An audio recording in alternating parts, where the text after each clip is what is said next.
Welcome back to my channel, and I have a hankering for something sweet. So I'm going to be making a Peach Cobbler Crisp.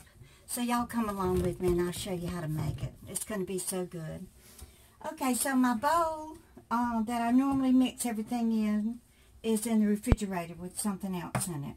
So I have 1 stick of butter. I'm just going to mix everything in my pot. And to the butter you add 1 1/4 cup of sugar. I've already measured it out. So you just want to stir that up until it's mixed well. Of course, have your butter at room temperature. I did soften this a little bit in the oven because I didn't have time to leave it out to get soft. So there's my sugar and my butter. And then to this, I want to add 1/3 cup of oats.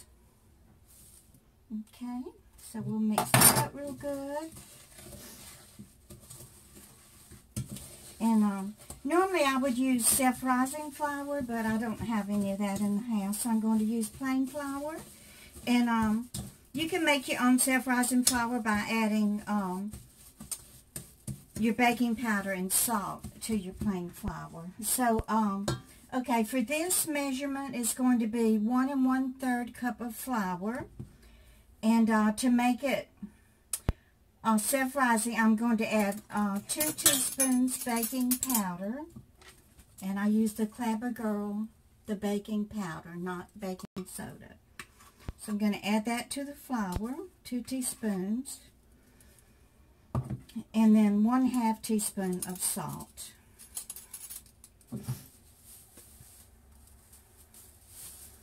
Or if you have Bisquick, you know, you could use that. I have used that before whenever I have it in the house, but it's not anything that I keep in the house right now. Okay, so you just follow this in, and you just blend it real well. And what's going to happen, it's going to turn out kind of crumbly, kind of like breadcrumbs.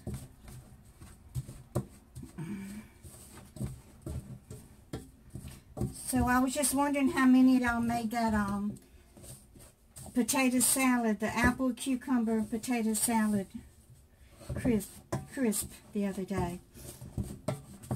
Not only did it taste good, it's so nutritious, y'all.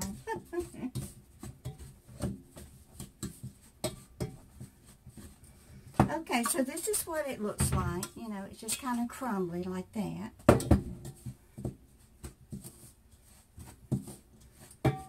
Now to this we want to add 2/3 cup of milk. And I already have it measured here, so we'll just add the 2/3 cup of milk. And then I want to add 1 teaspoon of vanilla extract. And y'all don't buy that old imitation crap. Always buy pure vanilla extract. I believe I bought this at Aldi. It's not much more expensive, you know, than that imitation.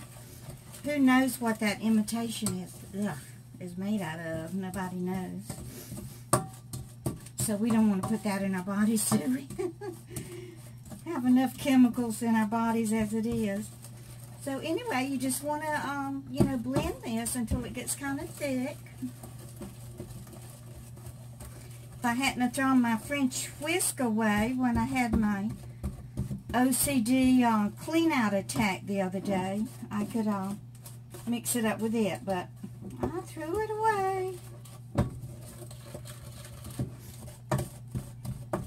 It's okay. It's got a few lumps in it, but I'm pretty sure they will dissolve as it cooks. You can use a mixer if you want to, but I'm being lazy. I don't want to get the mixer out.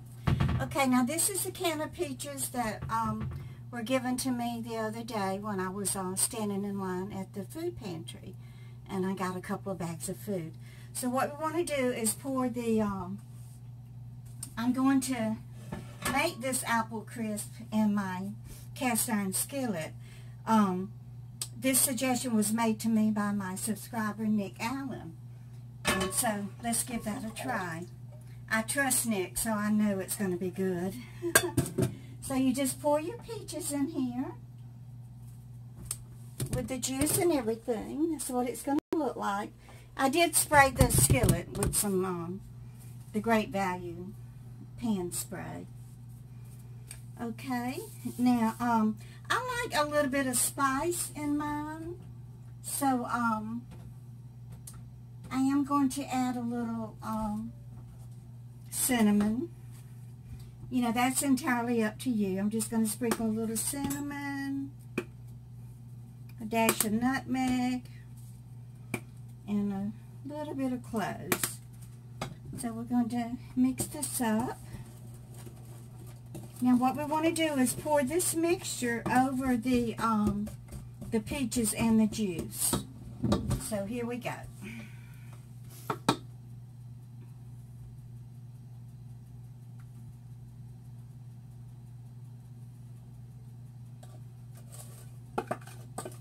You know, this is just, it's similar to a, you know, regular old-fashioned peach cobbler, but we're going to do something special to the top of it to make it crispy, and I'll show y'all what to do.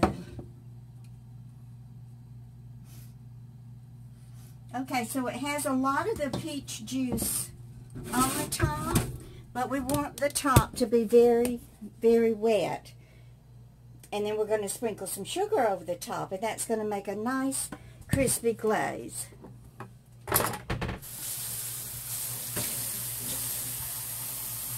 So I'm just going to take my fingers and take some water and just sprinkle it over the top. Okay, so I just added a little bit of that to it. And then we want to take about 1/4 of a cup of sugar.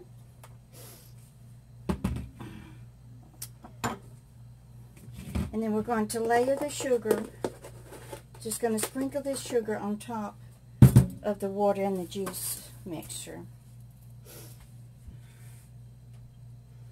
You just want a nice little layer of sugar on here.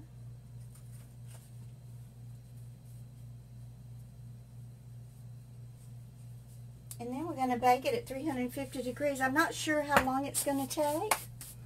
But whenever I come back to take it out of the oven, I will let y'all know. And this is what it looks like. Okay, so let's put it in the oven and I'll be back. So I took the Peach Cobbler Crisp out of the oven. It looks so delicious. But it took it a very long time to cook. I ended up cooking it about 1 hour and 15 minutes. Maybe it's because I used such a large size skillet. But let me see if I can cut into it and taste. We'll taste it and see what it tastes like.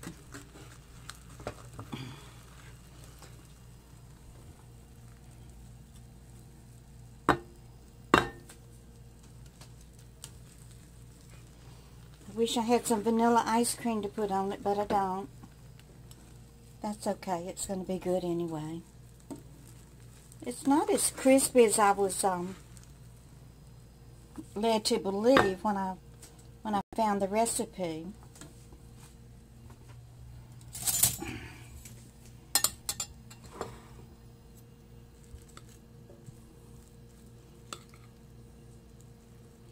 Ooh, it's hot. Look at it steaming.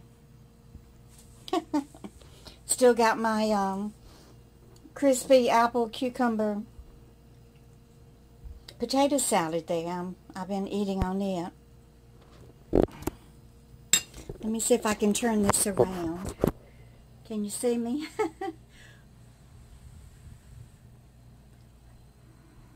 Ah, it smells so good.